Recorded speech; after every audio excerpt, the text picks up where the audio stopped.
errado. Exato, exato, e até TCC, Diego. Mas eu não sou aluno desse piada, assim, espero. Vamos ver se minha rotina vai deixar. Exato, a rotina, ela é difícil, né? Mas acredito que vai valer bastante a pena aí, tá, Diego? Agradeço a confiança. Que é isso, tamo junto.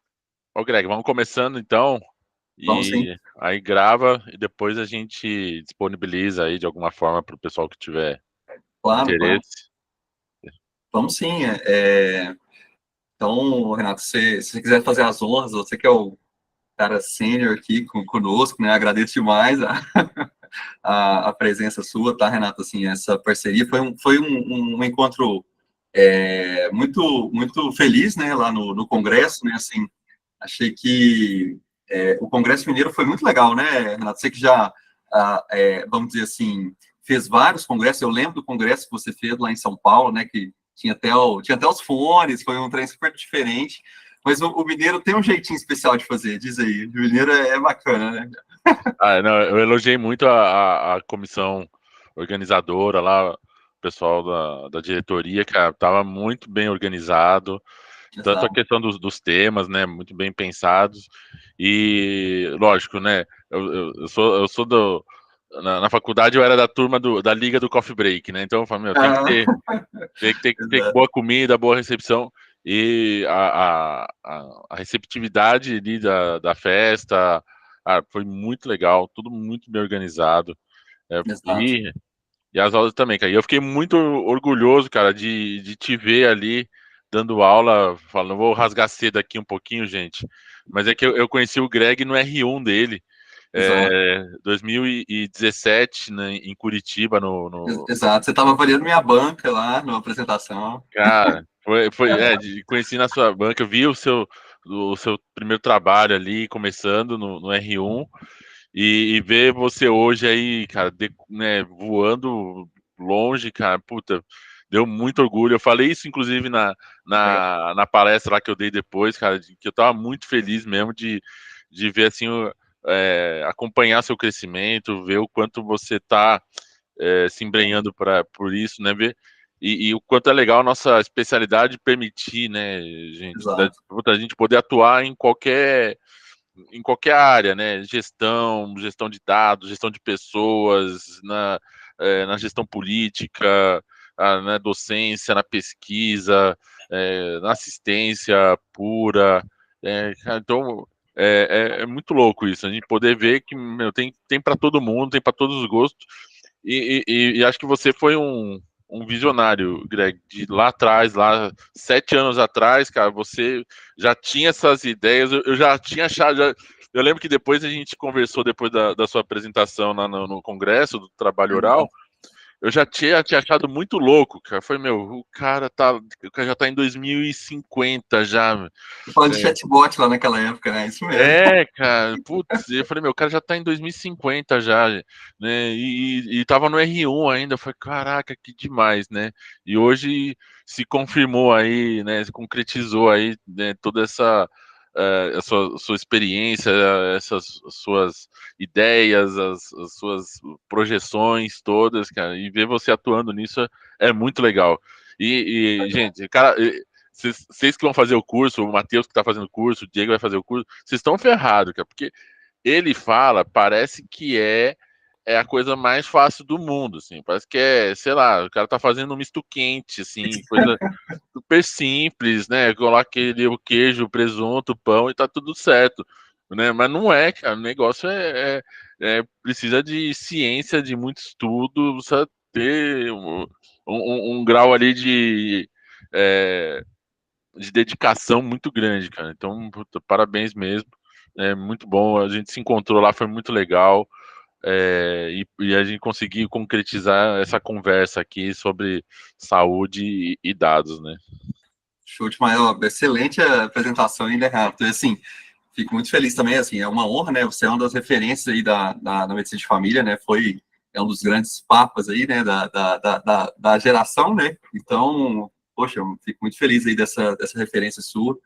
E assim, até pela sua própria humildade, né? Seu próprio companheirismo, chegou ali com seu cãozinho, né? Assim, você tem essa marca ali, então, muito legal, assim, agradeço demais a atenção, a consideração.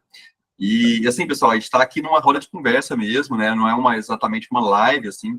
Então, a gente vai depois transmitir para todos, mas transmitir, eu digo, hospedar isso no YouTube e tudo mais, mas não é uma transmissão ao vivo, assim, é uma extensão do congresso, né? Até falei com a Jéssica, que é da diretoria lá da Mineira, ela ficou super feliz de ter dado frutos aí o Congresso Mineiro de Medicina de Família. Mas até nos diz aí, né, Renato, como que vai ser os próximos aí também de São Paulo, ou Sudeste, né, igual você tinha proposto. E hoje é uma conversa, assim, bem amistosa, como médicos de famílias fazem, né, vamos dialogar.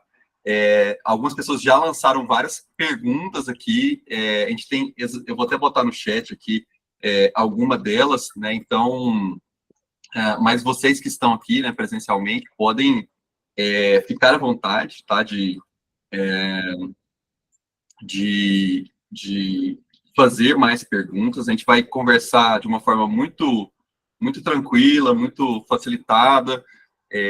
Renato disse dessa questão da dificuldade, a ideia é justamente o contrário, né? Assim, ter um pouco de tentar, de fato, né, fazer um passo a passo, um beabá, e também para mostrar um pouco aí do projeto que eu estou encampando, com muita genuinidade, assim, né, de que eu acho que isso realmente é importante, assim, para o nosso sistema de saúde. Eu acho que muitas pessoas estão nas instâncias aí, mesmo de gestão, ou mesmo de assistência, todas essas que o Renato falou, fatalmente ou naturalmente vão ter que lidar com dados, e a gente tem que estar preparado, tem que ter esse alfabetismo em dados, e eu me alfabetizei de uma forma super difícil, batalhada, vamos dizer assim.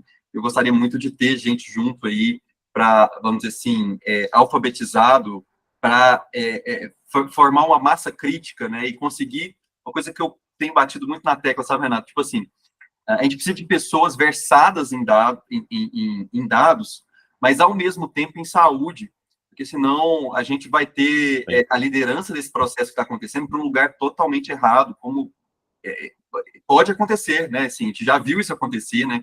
Eu vi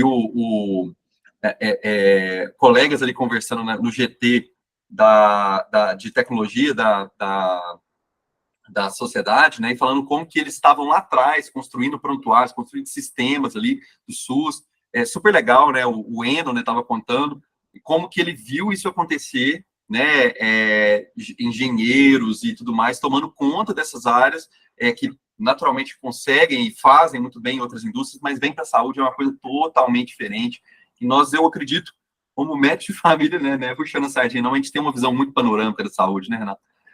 Então... Cara, eu acho que tem uma questão, né, que hoje a gente não tem muita desculpa para não fazer isso, né?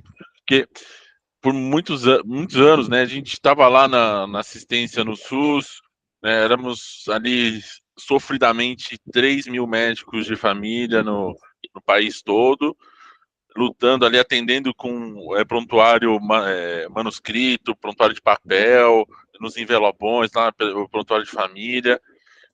E hoje e a gente brigava, né? Porque os dados se perdiam, né? O ACS via lá, coletava um monte de dados super valiosos.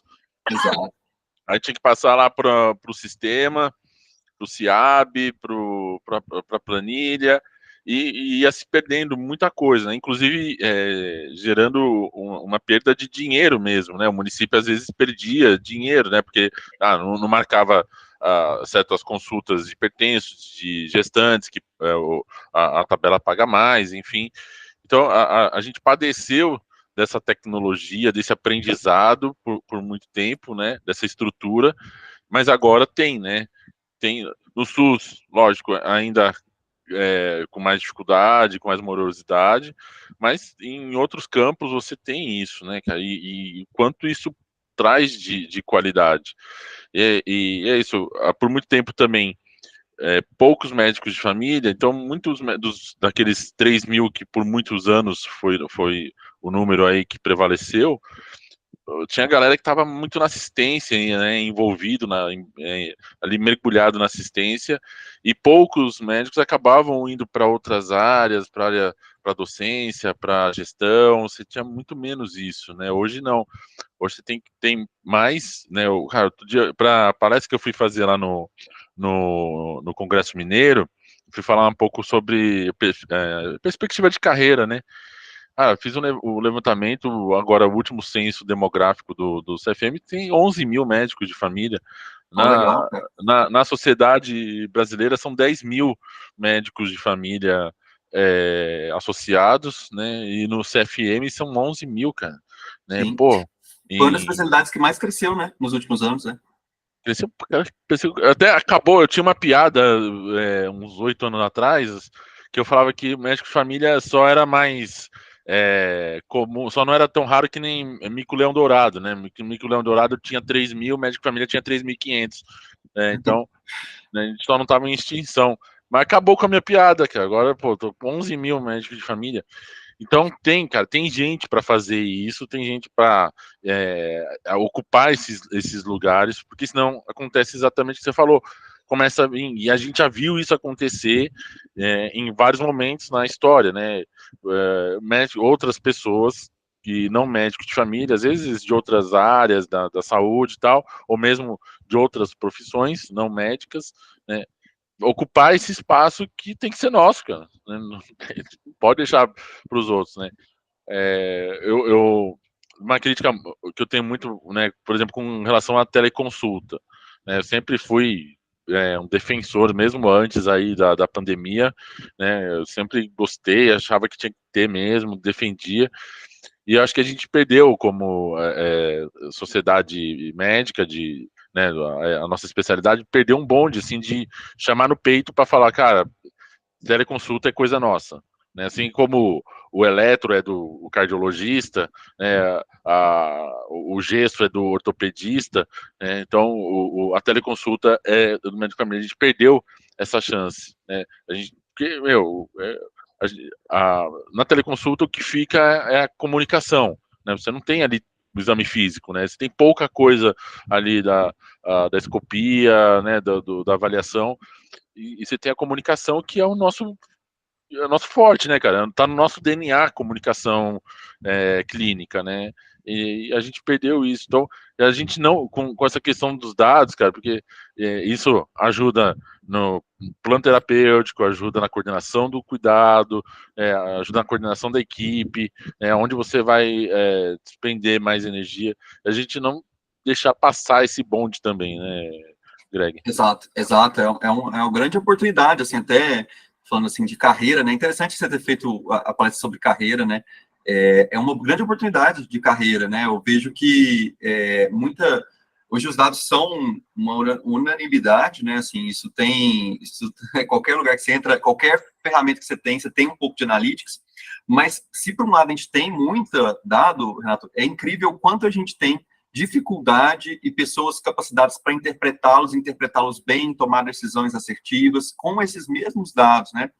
E assim, a carreira de médico de família aqui, de fato, né, a gente vai fazer ter esse discurso mais enviesado pelo próprio público, né, pelo próprio crédito que a gente dá, né, a isso, e é um crédito que eu trazendo o Adelson aqui para a discussão, gosto muito de trazê-lo, ele fala isso, né, no seu artigo ali da revista, né, dizendo que a gente deve falar e essa sardinha puxada pelo lado da medicina de família não é e não pode ser só no discurso, né, a gente tem que se basear em dados para isso, e assim, a gente já tem muitos dados nesse sentido também. Recentemente, né, Renato, eu antes, igual o pessoal falava assim, o que é médico de família, o que é médico de família, hoje eu tenho o prazer de poder entregar meu artigo para responder essa pergunta. Assim, eu fico muito feliz de ter conseguido achar um efeito em dados que o médico de família conseguiu prover. E aí, por isso, e por uma série de coisas que a gente vai discutir hoje, esse lugar eu também acho que é especialmente adequado para o médico de família ocupar. É uma oportunidade muito interessante. Vários dos alunos que estão ali comigo, né, Renato, são que entraram no curso, né, eu não digo alunos, são colegas ali de curso, eles estão justamente nessa instância, são médicos de família que se destacaram clinicamente. Acho que a sua carreira, possivelmente, até que você quiser comentar, Renato, eu acredito que tenha sido nesse sentido também, né, você tem um destaque clínico, e aí você é alçado ali aos cargos de gestão, e aí você começa a se defrontar com essas dificuldades, né, de navegação de dados também, para justificar e relatar, dar relatórios. para constatar isso. E hoje, por exemplo, eu posso te dar um exemplo do que aconteceu hoje, né? Aqui mesmo onde eu trabalho, né? Eu trabalho hoje numa health tech e a gente tem um corpo clínico. E eu gosto sempre de, antes de ter ali os comitês de saúde com os clientes, muitos deles o corpo clínico participa, mas eu sempre mostro ali para eles o relatório que eles produziram, porque os dados foram feitos pela assistência, né? Assim, a assistência, ela tem que ser protagonista disso tudo e não pode só, como a gente discutiu recente, né? A última aula nossa foi de input de dados. Como se fosse, olha, o cargo, o encargo de gerar os dados e produzir os dados, estruturar os dados, fica com vocês. Mas na hora de ver os resultados, os frutos e até colher os frutos, vocês nem sabem disso. A gente gosta muito de compartilhar e mostrar, a gente pôde mostrar hoje ali um efeito da atenção primária, reduzindo o absenteísmo ali da população, o absenteísmo per capita, foi super legal. Então, essa frase que você está dizendo de oportunidade de carreira, pessoal, acho que vejo para várias instâncias, desde você ser um assistente e o quanto isso é importante, ter um assistente consciente da importância dos dados, até você estar lá, até você, vamos dizer assim, fazer o que eu fiz, né, que foi realmente uma transição de carreira. Eu realmente hoje, para o bem e para o mal, eu ainda gostaria muito de voltar para assistência, sabe, Renato, assim, fazer, eu acho que ter esse lugar é muito importante, sabe, mas hoje eu, de fato, eu sou 100%, assim, cientista de dados, trabalho só com dados, mas o fato de ter tido esse percurso de carreira, né, formando como médico de família, é, assim, uma visão panorâmica muito legal, sabe? Mas mesmo na assistência, né, Greg, eu lembro assim, quando eu saí no SUS, no SUS a gente também faz isso, né, mas para mim marcou muito, assim, quando eu saí do SUS, eu fui implementar um projeto de atenção primária para os colaboradores lá do Sírio-Libanês, onde eu já era plantonista de emergência. Pois é, gente, existe gente que gosta disso, né, e eu sou um desses, talvez seja um traço de psicopatia meu, mas eu gosto de Nada, é um traço super legal, cara. E aí, por já estar lá no hospital, me chamaram lá para implementar esse projeto. Lá o Gúcio abriu alguns caminhos lá inicialmente, fez uma consultoria e tal. E aí, uma primeira coisa, assim, os primeiros dados que eu comecei a trabalhar, primeiro foi fazer um levantamento do perfil populacional, né, do que tinha mais atestado, do que as pessoas adoeciam mais, né, então é dado, né, tudo que eu vou falar a partir de agora são dados, né. Aí eu tinha, assim, até uma facilidade de estar dentro de um hospital, né, eu tinha ressonância a hora que eu quisesse, que é uma coisa que você não tem no SUS, não tem em outros lugares, mesmo no privado, né. Então, eu tinha. E aí eu comecei a aumentar a minha solicitação de ressonâncias, né. Aí comecei a ficar meio preocupado, assim, porque eu falei, cara, putz, será que eu tô, né, tô perdendo a mão, tô pedindo a mais? Então, ali, não, porque também, eu te falar, Greg, assumo aqui, tá, eu tô sou meio analfabeto dessa parte de tecnologias planilísticas, né, então ia na mão ali, o Excelzinho básico, e ia fazendo quantas ressonâncias eu pedi, quantas tinha dado a alteração que eu esperava. Olha só, que interessante. Achado de exame eu tirava fora, né? E eu contava como, né, negativo, e o que dava positivo e aí eu fui entendendo, assim, quando o meu valor preditivo positivo caía para menos de 92%, aí eu falei, opa, peraí, preciso estudar esse tema, né? Então, olha que interessante. Endometriose, condromalácia, discopatia lombar, né? Então eu ia ver onde que eu estava errando, né? Para melhorar. Então, o dado me ajudando na excelência clínica, né? E isso também, questões de encaminhamentos, né? Para outras especialidades, para outros profissionais. Então eu fui planilhando tudo, né, cara? Olha que interessante. E isso, assim, de boa vontade, né, Renato? Assim, você está fazendo, assim, você mesmo e tal, bem legal. E até que, aproveitando que eu te interrompi, assim, desculpe até, Renato, essa é uma pergunta que a Jaqueline Batistuta fez exatamente isso. Olha para você ver. Está respondendo assim, como integrar análise de dados com o cenário da assistência e como operacionalizar isso enquanto ensino e aprendizagem. E autoaprendizagem até, né? Olha só. Sim. Mas imagina se eu tivesse, que nem hoje já existe aí, né, plataformas, sistemas que me entregassem isso, cara, quanto tempo que eu ia economizar, porque às vezes eu ficava ali, cara, 10, 15, 20 minutos, 30 minutos depois do expediente fazendo aquilo na mão, né? Legal. Né, um outro dado que eu fiz também, levantei lá junto do convênio, a média de exames por consulta por paciente era de 32 exames por consulta por paciente, né? Olha só. Aí a gente praticava lá em torno de 6 a 8 exames por consulta por paciente, né? Interessante. O que ainda era mais, mas muito longe do que era praticado antes, né? Olha que interessante. Isso E, são evidências muito interessantes, né, Renato? Olha pra você ver. Você imagina, então, você instituiu isso a nível ali individual, eu acredito que no seu no circundante ali, mas imagina você ganhar isso em escala, que é o que a gente, né, como você disse, né, hoje a gente consegue fazer. Aqui também a gente tem tipo, uma espécie de dashboard para o próprio profissional, acho que isso já é comum, mas o quanto que entender a importância disso, conseguir ler isso, né, para tomada de decisão para a educação. Então, por exemplo, aqui, né, a gente está usando, Renato, um trem super legal aqui, o CIAP 3, né, o CIAP 3 foi publicado recente, a gente já tem aqui os dados, inclusive, recebemos residente aqui, e a residente, inclusive, fez as análises de dados, a gente pegou ele na mão para ela fazer, vai tentar publicar esses dados, 150 mil atendimentos em CIAP 3, olha, e a gente, 150 mil, e a gente tem de todos os profissionais, cada profissional. E aí você consegue ver lá, por exemplo, percentual de CIAPs genérico, é um indicador que a gente acompanha aqui. Porque, tipo assim, meio que fala assim, cara, isso dá uma noção de que o profissional não está usando tão bem quanto poderia o CIAP. Então, ele precisa ter um treinamento, talvez. Esse indicador mais dirigido para o ensino. Esses outros que você falou de desfechos, super legal, desfechos intermediários, mas assim, já dão uma noção super legal, né? Olha, a taxa de solicitação de exame, taxa de encaminhamento estão menores do que é praticado na rede como um todo. Isso já mostra aí evidências de efetividade do próprio serviço, né? Muito interessante. E também isso ajuda a chegar para quem está comprando o serviço, né? Falar, ó, a custo-efetividade porque também às vezes tem um delírio aí como que popular, né? Das pessoas, né? Falar, alguém cantou o galo em algum momento falando que a APS reduzia custos, né?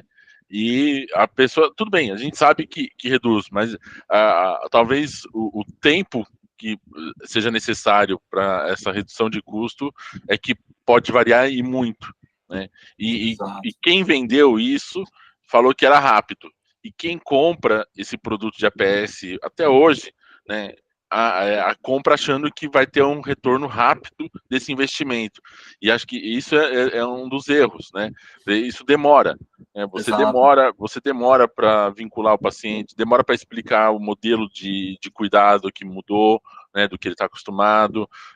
E aí é isso, com você tendo esses dados na mão, você vai falar para o cara, olha, tudo bem, você vai investir em APS na sua empresa, no seu serviço, mas o retorno não vai ser 6 meses, 1 ano, o retorno você vai ter 2, 3 anos, né? Uhum. E talvez um retorno mais ou menos no começo ainda, porque você tem demanda reprimida, você tem um alto custo ali para, de repente, pedir mais exames para vincular mais os pacientes, até ele ter a mudança de cultura, né, do cuidado, você leva um tempo para isso, e isso custa dinheiro. Né? Exato. Não, com certeza, assim, e é muito esse tipo de estudo, tá, Renato, assim, ele é muito difícil. Na verdade, hoje é o principal trabalho que eu faço, são esse tipo de estudo, tá, estudos de custo-efetividade em dados de mundo real, é um tipo de estudo muito difícil, porque ele está sujeito a um tanto de viés, ele não é um estudo controlado, né, pessoas entram e saem do programa, pessoas saem da empresa, então tem muitos viés relacionados. E o interessante é que para conseguir isolar isso, existem várias metodologias que são metodologias sofisticadas, assim, de fazer. Que, por exemplo, né, uma que eu gosto muito, que chama diferenças e diferenças, né? Então, é comparar o grupo que aderiu a um programa ou ao cuidado de atenção primária estabelecido, antes e depois, contra a população que não aderiu. E aí a gente consegue isolar alguns efeitos e achar realmente esses efeitos. Só que, sabe, uma dificuldade que a gente tem que explicar, Renato? para as empresas, porque geralmente isso não se traduz imediatamente, como você falou, na linha final de sinistro, por exemplo, sinistralidade. Por quê? Porque, a princípio, a população engajada ela é pequena frente à grande população. Então, a economia que você gera, por mais que você gere economia naquela população cuidada, qualquer deseconomia da população total consome essa economia. E um outro detalhe importante é que as pessoas também têm dificuldade desse entendimento, que é muito interessante explicar, assim, né? Que é a diferença entre cost saving, então estou salvando dinheiro realmente, então eu estou reduzindo minha folha, naquela ideia do cost avoidance, eu estou evitando que ela aumente. E assim, evitar que aumente, né? A pessoa efetivamente não gastou, mas ela poderia ter gasto mais.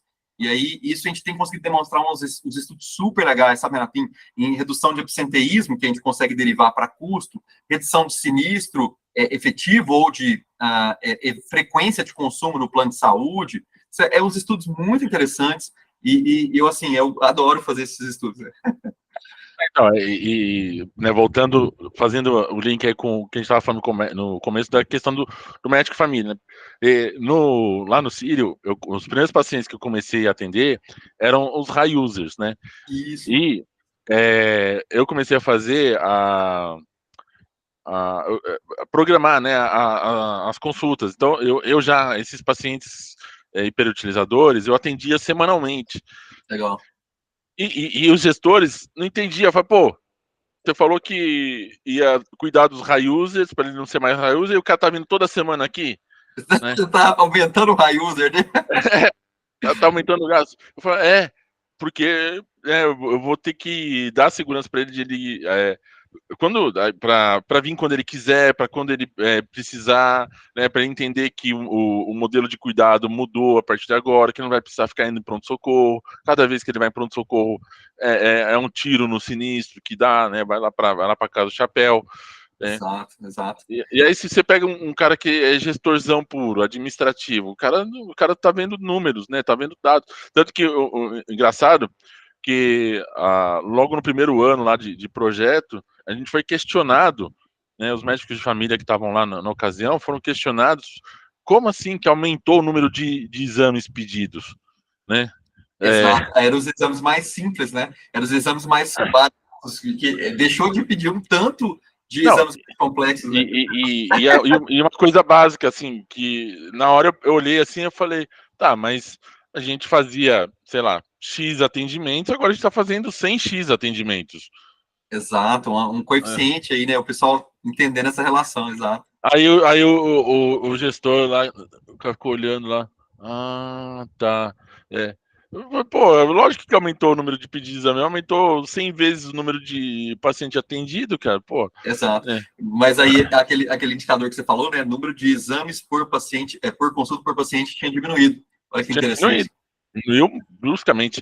Numa outra instituição que a gente implementou um ambulatório de atenção primária, né, uma instituição financeira, cara, era população extremamente jovem, assim, era população de 20 a 30 anos, mediana para 23, 24 anos, mais homens.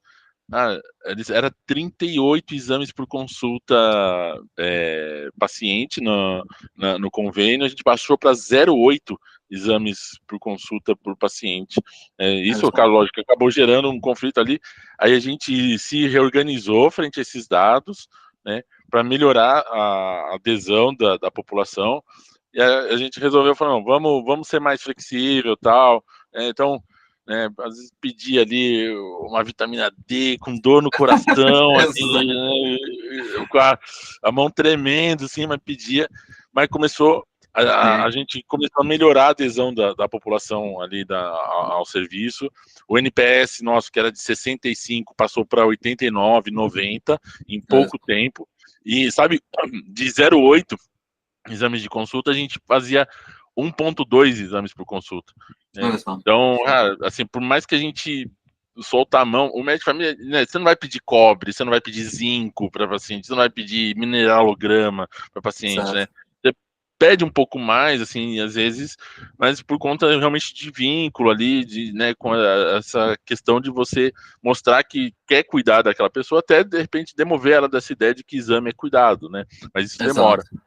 Exato. Não, muito interessante. E é justamente esses dados que vão convencer, assim, né? E saber interpretá-los, saber navegá-los, é o que vai convencer. A gente passou muito por essa fase que você falou, né, da história aí, né, Renato, acho que você, o Augusto, né, batalharam muito nesse campo aí inicial aí da saúde suplementar, e, né, isso também existe aí na instância do SUS, mas o quanto hoje o negócio falou, a gente tem muito recurso para conseguir trazer esses dados, vocês já acabou de falar vários cases, e assim, isso realmente convence, né, e consegue provar esse retorno sobre o investimento, né, é um mote, um termo, né, que roda muito nas discussões, e é bem legal conseguir ver isso. E eu realmente acho, tá, Renato, assim, um colega perguntou aqui, né, sobre uma pergunta até polêmica aqui, né, o papel do especialista em medicina preventiva social na gestão de dados e no apoio à atenção primária.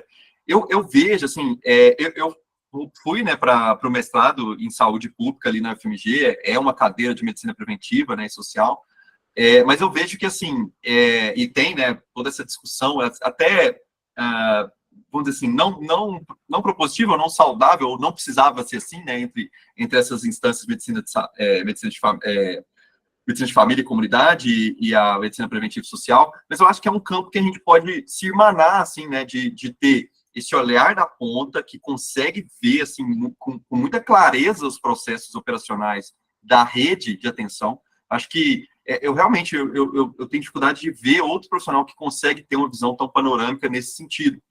E aí, de certa forma, quando a gente vai para essa questão de dados, que pensa muito a população, né, e ao nível total, a gente se aproxima, acho que é um campo legal de, até respondendo um colega que fez essa pergunta, foi um colega lá do grupo, a PS Mastermind, né, Renata, até se você quiser comentar, teve pessoas perguntando sobre como entra no grupo, tá, Renata, até se você quiser deixar explicar, mas foi um colega, quer ver, eu vou até pegar o nome dele aqui, foi o Fernando Uzueli, né, ele perguntou justamente disso, então eu acho que é um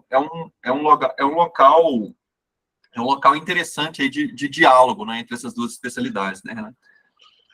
Eu deixei meu celular aqui, meu contato aqui. Quem tiver interesse, pode me mandar um WhatsApp, uma mensagem. E aí a gente não abre totalmente, né? A gente vai tendo controle para ter certeza que seja pessoas ali tem envolvidas nesse grupo, a PS Mastermind, que a Renata Muroia que criou. E para a gente ter certeza que sejam pessoas ali envolvidas realmente com a atenção primária, de qualquer maneira, né?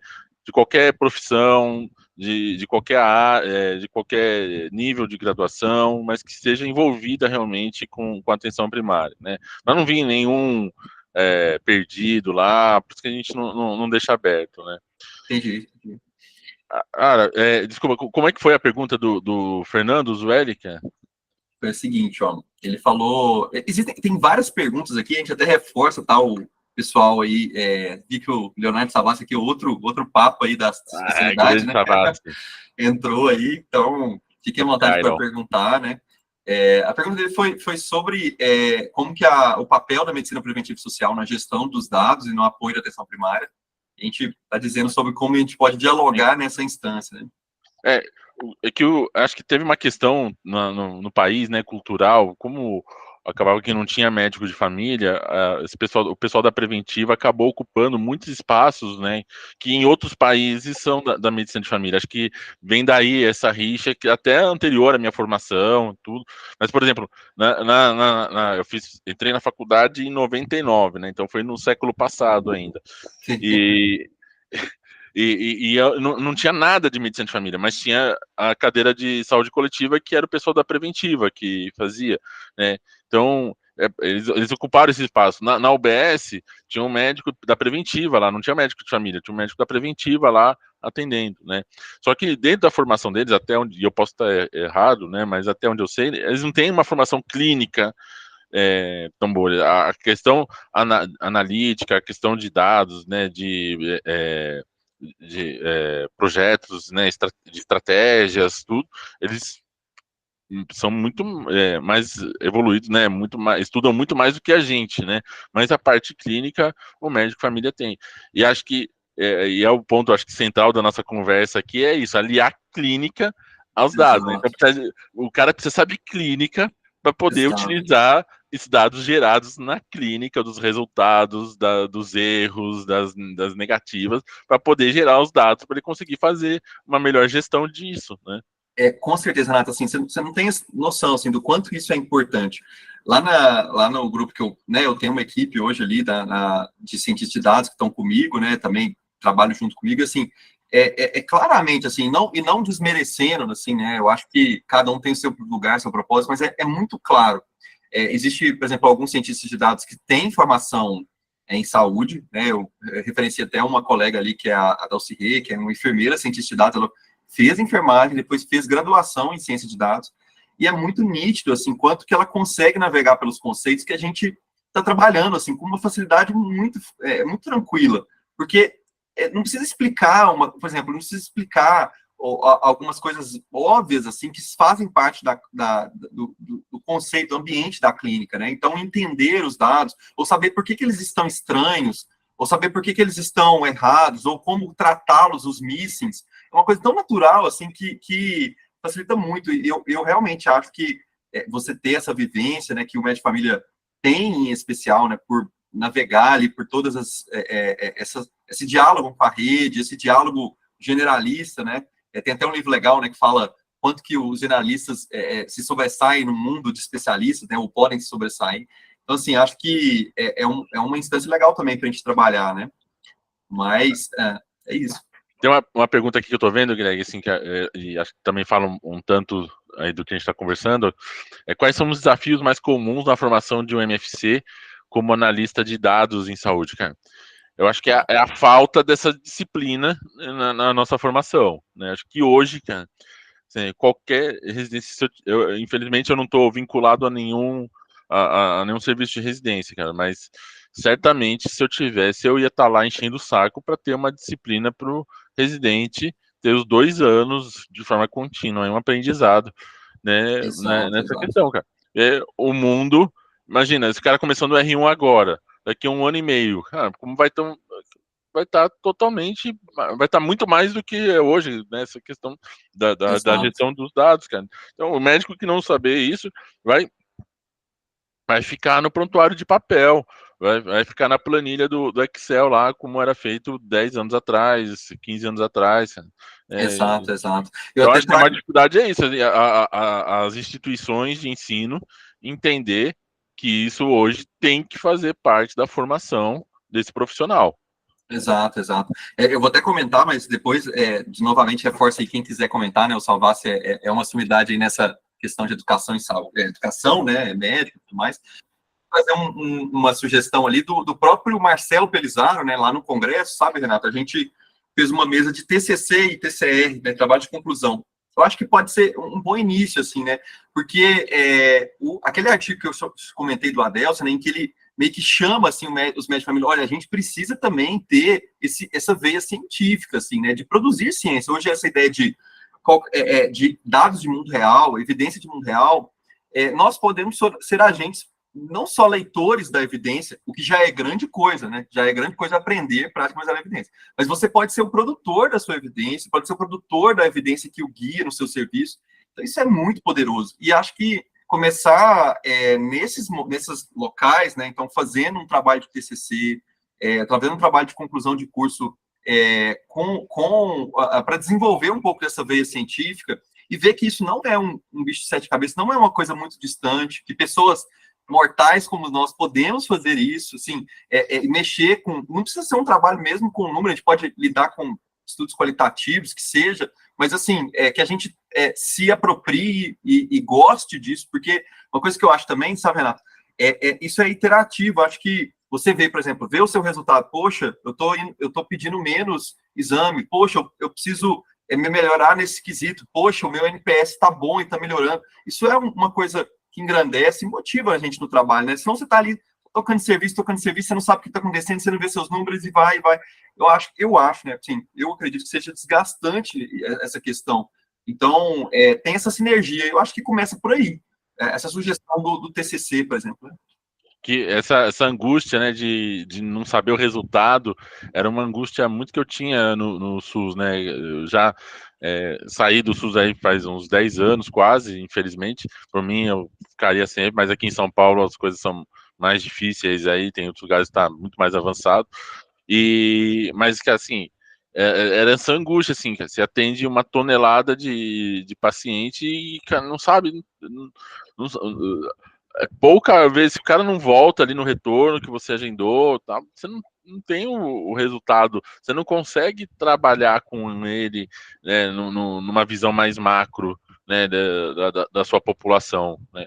Hoje já mudou bastante, hoje melhorou bastante coisa, hoje você tem mais tecnologias, né, duras aí envolvidas, né, tecnologias leves e duras envolvidas, mas era algo que me angustiava muito, assim, né? Então hoje eu tendo a possibilidade de. E aí tem uma pergunta que fala aqui na questão da o que o dado pode apoiar na navegação e na coordenação do Isso, cuidado. eu ia trazer ela agora, Renato, eu ia falar ela agora. Assim, como não sei se as pessoas aqui, talvez o Savassi, que é da minha geração, vai lembrar do Black Book, né, famoso Black Book. É isso, Exato. cara, o Black Book ajudava a gente no plantão ali a garantir você sair vivo inteiro do plantão. Os dados vai te ajudar a você sair vivo inteiro do cuidado do paciente, assim. Então, ele que vai te dar o norte, né? Então você vai falar, pô, tô dando, sei lá, cefalexina para tal infecção, não resolve. Tem 5 casos que eu dei cefalexina para infecção, sei lá, uma celulite não complicada. Não resolveu. Pô, então peraí, alguma coisa tá errada com a minha prescrição, vou mudar. Né? Então, tanto na coordenação do cuidado, quantos exames eu estou pedindo, quantos Papas Nicolau eu estou pedindo para as mulheres em idade que seja indicado. Então você Sim. pode. É o mundo que assim não tem limite. Né? Pode te Exato, ajudar em tudo, desde a coisa mais simples até coisas muito complexas. Né? exato. Não, é justo, assim, coisas super... eu posso contar alguns exemplos, né, também, assim, de algoritmos que a gente desenvolveu.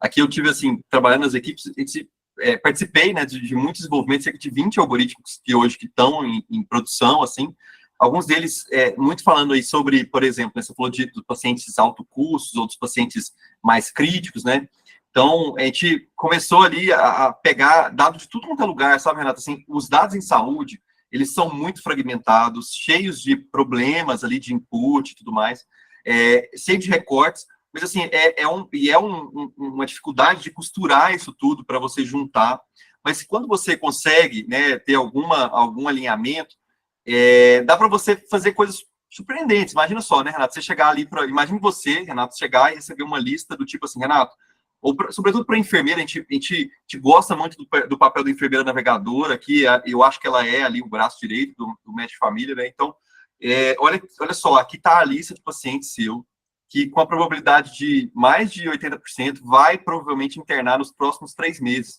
Haja antes que isso aconteça. Sim, muito legal, cara. Isso é muito legal. Demais. E mesmo o que você falou na aula do congresso, né, da questão do absenteísmo, assim, de você criar com a gestão de dados simples, que você deu exemplo na aula lá, você criar inteligência para prever absenteísmo. Cara. Então, se eu tenho um problema de acesso na minha equipe, no meu serviço, cara, você conseguir trabalhar o absenteísmo, falando, olha, a sua agenda de hoje vai ter 32% de absenteísmo. Cara, é algo que te ajuda demais. Então, em várias, né, para quem fez essa pergunta, você consegue de várias maneiras aí trabalhar na navegação e na coordenação do cuidado. Exato.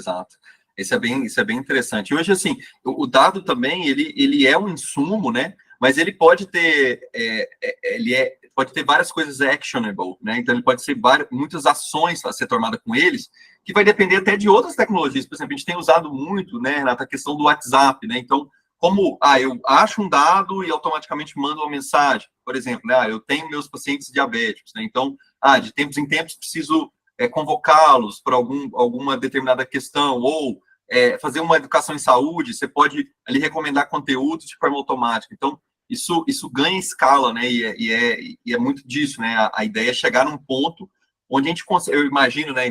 Vamos dizer assim, não sei se a gente vai chegar nesse ponto, né? Mas assim, imagino a gente também, né? Hoje, com todas as ferramentas, a gente poder um pouco tirar, né?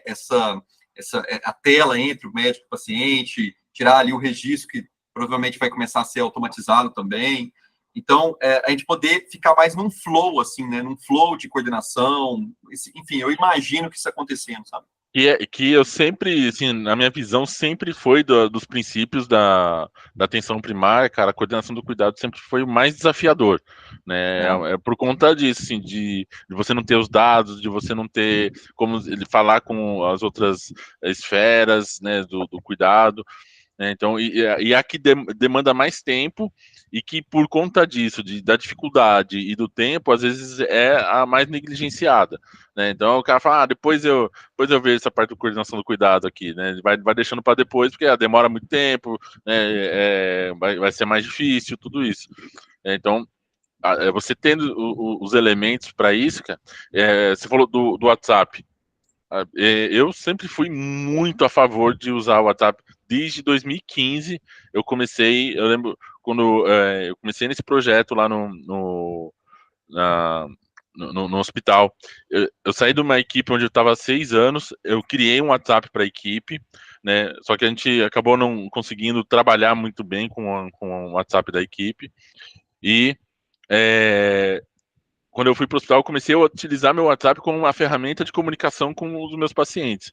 Eu nunca, nesses 9 anos, quase vai fazer 9 anos e meio, nunca tive problema de perturbação de pacientes por WhatsApp. Às vezes eu tenho subutilização de paciente, o cara vai para o pronto-socorro, não me avisou, eu já tinha feito o acordo dele me mandar mensagem e tal, não me mandou mensagem, foi para o pronto-socorro, depois apareceu na segunda-feira lá. Então, eu nunca tive problema, cara. E é uma ferramenta ótima, cara, porque você acaba aí podendo utilizar para dados, né? Que eu acabo não. Eu subutilizo todo o potencial, deixo só mais para questão de comunicação mesmo, né? Mas você pode ter infinitas coisas, ferramentas que você pode fazer com o WhatsApp, né? Exato.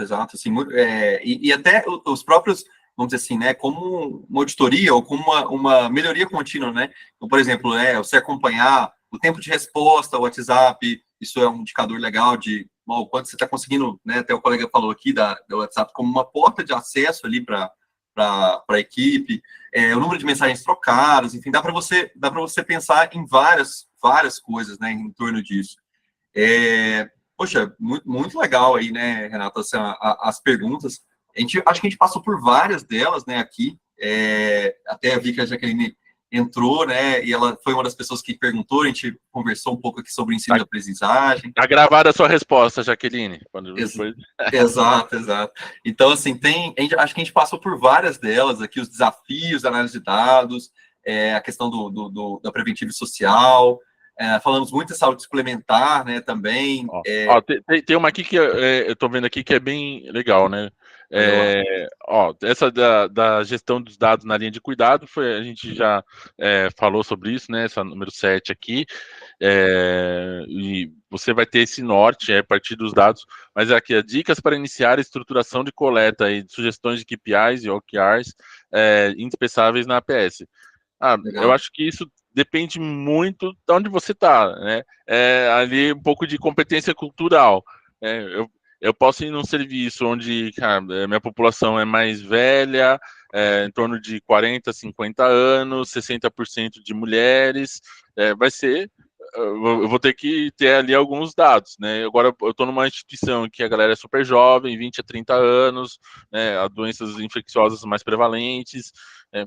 Então, isso acho que tudo depende. E aí que está a importância, né, de ter essa noção clínica, né, e também epidemiológica, né, que é o que a gente aprende na nossa formação, né, porque se eu consigo fazer uma leitura, né, desse perfil epidemiológico, social, demográfico da minha população, eu consigo entender quais são os KPIs que eu vou precisar, aí quais são os índices que eu vou precisar prestar atenção, e trabalhar isso melhor.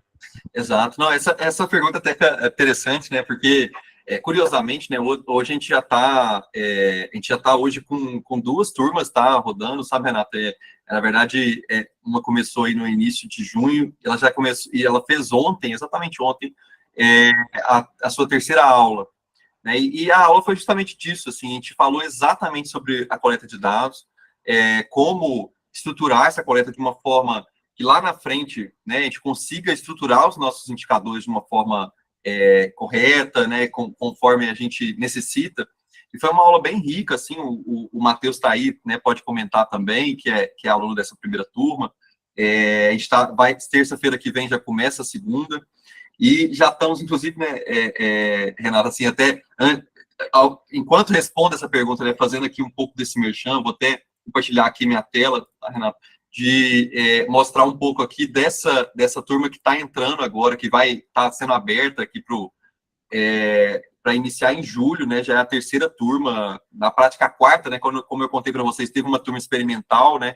Que até da questão do TCC ali, mas foi exatamente essa questão que a gente falou ontem, assim, como estruturar, porque do contrário, o que acontece muitas vezes, a gente cria formulários extensos que não são preenchidos, formulários com perguntas não pertinentes, né, que não tem, até a gente comentou ontem, assim, né, você coloca algumas questões que não têm validade, né, a questionários, escalas, que então não são comparáveis, como você estruturar em termos de design, até para a usabilidade do usuário final, enfim, são várias questões que se a gente não fizer, por exemplo, a gente fica mudando e mudando o formulário, o quanto que isso atrapalha o banco de dados, e se a gente fizer isso, como lidar com isso, são coisas que, ao longo do curso, a gente passa muito por isso, sabe, Renata? Assim, eu até mostrar um pouco disso aqui como um merchan mesmo aqui, né, um pouco de um convite. A gente tem aqui várias dessas aulas, essa aula que a gente está falando foi exatamente essa aqui, né, então, de como adquirir. Então, exatamente foi essa aula, e acredito que o curso, né, o curso que a gente está encampando aqui tem justamente esse propósito de responder essas perguntas e mais do que isso, né, não responder, porque um colega comentou exatamente disso ontem, foi o Gabriel Paiva, que trabalha numa instituição, ele falou assim que muitas vezes ele queria fazer esse diálogo com as equipes de TI, por exemplo, que estruturam esse software, que estruturam os bancos de dados, que estruturam os indicadores que voltam para ele, mas era difícil dialogar, era difícil, o que a gente falou, né, da conversa não fluir, né, e às vezes precisa de uma simples alfabetização ou de uma pequena alfabetização, e não significa que todo mundo tem que ser um cientista de dados, ou todo médico tem que ter essas instâncias mais profundas de estatística e tudo mais, mas eu acredito que, como a gente está falando, né, no mundo de hoje e no mundo de amanhã, ao menos alfabetizado você vai precisar estar, né? Então, esse curso inicial cumpre um pouco dessa metodologia, né, de você conseguir minimamente estruturar os seus indicadores, por exemplo, os conceitos epidemiológicos, como pensar como um epidemiologista também, né, que na prática o médico de família faz a gestão da microclínica, ele tem que ter um pouco desse raciocínio. Então, assim, eu acredito, né, Renato, que muitas dessas perguntas que a gente tocou aqui em linhas gerais, a gente vai poder, com certeza, se aprofundar. E eu, né, agradeço demais o espaço aí de tê-lo comigo, né, para a gente fazer esse diálogo e mostrar um pouco desse mundo, né, que é o mundo de dados em saúde, né. Ah, maravilha, Greg. Putz, é muito bom, cara, ver o quanto isso está crescendo e tendo boas pessoas aí, gente capacitada à frente disso, né? O Fernando Zueli me mandou no privado uma pergunta, né, Mesmo? eu prometi que eu ia deixar para o final, né? Que ele falou, né, para dados e saúde, é namoro ou amizade? É verdade, ele falou. Eu não entendi bem, eu acho que é uma piada interna, né, Renato? Acho que é uma piada interna. É porque eu participei do programa lá do Em Nome do Amor, né? Do Quer Namorar Comigo, né? É Então, mesmo, é mesmo. Eu já soube desse detalhe aí.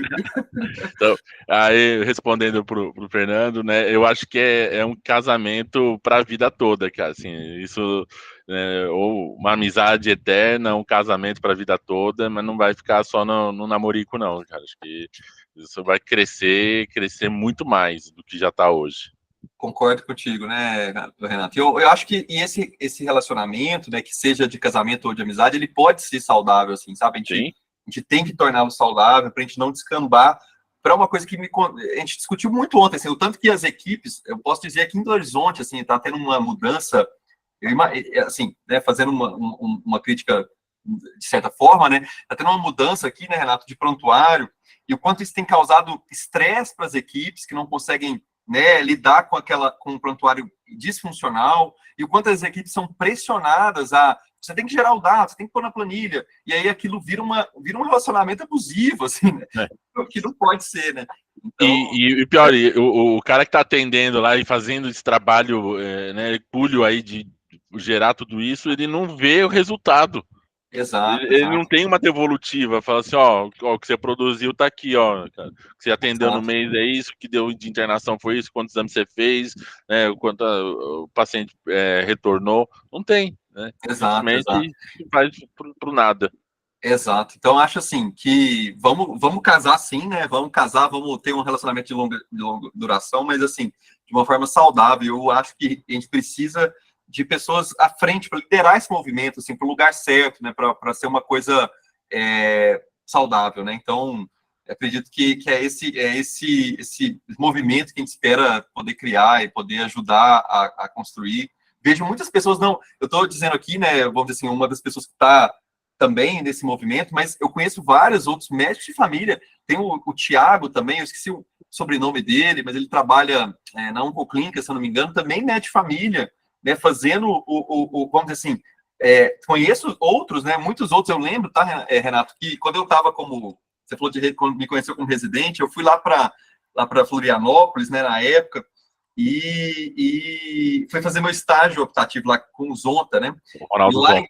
Exato, e lá inclusive ajudei um negócio lá de WhatsApp na equipe, lá no município, mas o que eu mais gostei de ver lá foi quando eu fui lá para a gestão de GIA, que chamava Gestão de Inteligência e Saúde, uma coisa assim, e eu vi dois médicos de família, eram dois médicos de família, eu não lembro exatamente do nome de um, mas o outro era o Leandro, que hoje eu não sei onde que ele está, mas o outro não sei se era o Lucas, mas eles eram médicos de família que ficavam ali naquela gestão de inteligência, fazendo SQL, fazendo queries, e trazendo os dados para a inteligência tomar decisão, dois médicos de família em R, em SQL. Eu falei, cara, que massa esses caras, velho. Então, assim, tem muita gente boa aí, muita gente para puxar esse movimento, mas a gente tem que criar uma massa crítica para também levar esse lugar para o lugar certo, né? Então, que bom que a gente está vendo várias pessoas interessadas e que bom que precisam se interessar, né? É um movimento inexorável, vamos dizer assim, né? De uma forma ou de outra, a gente vai ter que se relacionar com esses dados e que seja, então, uma forma saudável, né? Aí, Savassi, que bom que essa juventude está atrás disso, né? Que a gente já não tem mais paia para isso, não, né? Tem. Nada disso, bicho. Você é menos dinossauro que eu, você sabe. Você entrou em 99, eu formei em 2000. Eu sou da turma da virada do milênio. Aí, ó, tá vendo? Você está muito saudável, você ainda tem muita lenha para queimar aí. Você também, né? Você também, né, Salva? Você tá em todas, né? Você é sempre bem disponível, né, Salva? E você mesmo, né, gerou uma cria desse sentido. A gente estava falando, né, o Renato falando do orgulho aí, mas o Alisson é essa pessoa também, né? Então. Também. É outro cara fantástico também. Exato, o doutorado dele assim, é fenomenal, assim, né? Muito legal, muito legal. Eu fui da banca. Exato. Então, assim, parabéns aí pela promoção, né, desse tipo de coisa. E é isso, Renato, assim, acho que a gente conseguimos varrer bastante, né, estamos aí 18 horas, acho que já está na hora da gente ir tomar uma cervejinha, até me chamaram aqui, né, já sextou, né, exato, eu agradeço demais a sua presença, a presença de todos, em breve a gente todo mundo aí.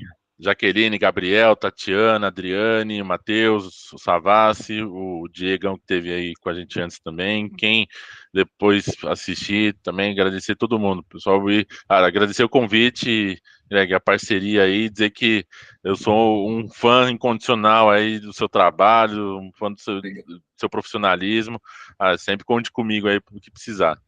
Tamo junto, Renato. Quando eu for em São Paulo, você vier aqui, vamos marcar, beleza? Fechou. Valeu, gente. Tchau. Tchau. Aí, ó. Valeu, obrigado, hein, Gabriel. Valeu, gente. Obrigado. Boa sexta para vocês. Valeu, Matheus. Sextou. Sextou. Falou, Greg. Valeu, Renato. Muito bom, viu, cara? Bom, obrigadão pela parceria aí, cara. Acho que vai dar certo. Tamo junto. Valeu. Falou, Tchau. até mais. Tchau.